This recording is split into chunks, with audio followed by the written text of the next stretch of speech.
décidé qu'en effet, on allait exterminer une partie des Européens. L'Europe aurait dû nous permettre non seulement de faire la paix, mais d'aller encore plus loin.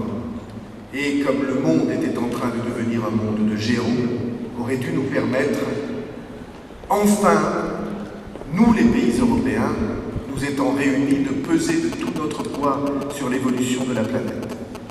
C'est cela l'idéal de l'Européen. C'est pour cela que nous avions bâti ce grand projet historique. C'est pour cela que nous nous étions mis ensemble. Et d'une manière ou d'une autre, sans que nous y fassions attention, quelque chose peu à peu a été abandonné de ce grand projet. Et je suis persuadé que c'est parce que nous avions abandonné le grand projet qu'une partie des électeurs ont voté non au mois de mai 2005. Et donc, ce qui m'importe à moi, c'est que nous revenions à l'essentiel. L'Europe, depuis des décennies, s'est beaucoup occupée de commerce, de finances, de normes pour les produits industriels, de normes pour les produits agricoles. On s'est occupé de faire en sorte que les échanges commerciaux puissent être aussi fructueux et aussi faciles que possible dans le cadre de l'Union européenne. Et c'est bien sans doute qu'on les fait. Et la concurrence, je reconnais que c'est bien pour l'économie. Mais désormais, il faut qu'on soit aussi capable de s'occuper d'autre chose. Et je propose que l'Europe accepte d'ouvrir maintenant des politiques nouvelles. Je pense qu'il faut qu'on s'occupe de sécurité. Il est très important qu'ensemble, nous bâtissions notre sécurité. Je pense qu'il faut qu'on s'occupe d'action diplomatique, parce qu'il faut qu'ensemble, nous puissions agir. Je pense par exemple au drame du Proche et du Moyen-Orient. Il faut que nous soyons capables, nous les Européens, de défendre un sentiment d'équilibre et d'équité.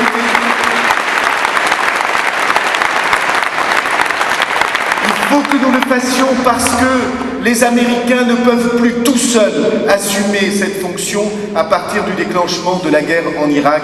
Ils ont perdu, évidemment, la possibilité d'être des garants dans cette zone du monde.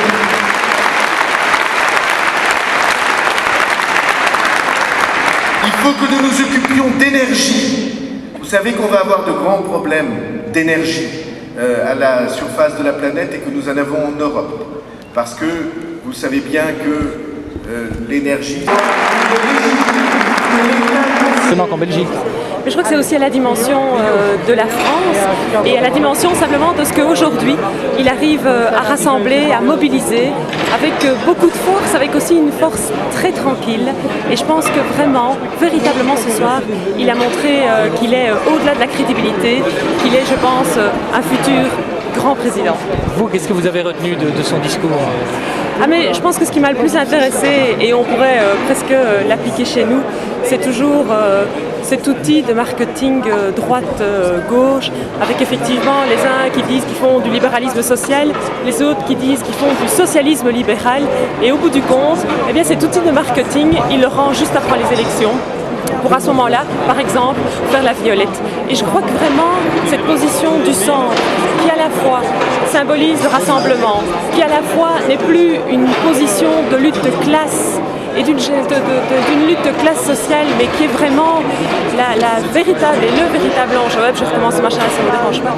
Mais donc vraiment, ce qui symbolise ici, c'est à la fois le rassemblement, au-delà de ce clivage entre le libéralisme social et le socialisme libéral, et cet outil de marketing que les uns et les autres, à savoir la droite et la gauche, utilisent.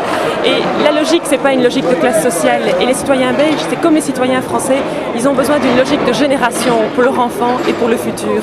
Et évidemment, bien au-delà de ce rassemblement, je crois vraiment qu'il y a cette crédibilité, cette force, et je crois que là, c'est là que les citoyens nous attendent et attendent les politiques. Alors si le CDH, une partie évidemment du CDH est ici, c'est pour profiter un peu de l'aura de cette présidentielle française ? Mais je pense que, vous savez, on est aussi ici, enfin moi je suis du Hainaut, je suis dans une région transfrontalière, régulièrement des Belges vont travailler en France, des Français viennent travailler en Belgique, et je pense qu'on a aussi des réponses communes, on est au sein d'une Europe, et je pense que simplement, pour les travailleurs, pour les citoyens qui habitent, les problématiques elles sont les mêmes, et elles le sont encore plus dans une région comme celle-ci qui était une région transfrontalière. Et donc simplement, je crois que venir partager des moments, construire avec les Français l'Europe, parce qu'on construit d'abord aussi l'Europe avec ses voisins, construire aussi une Belgique forte dans une Europe forte, eh bien ça me semble quelque chose de capital. Merci.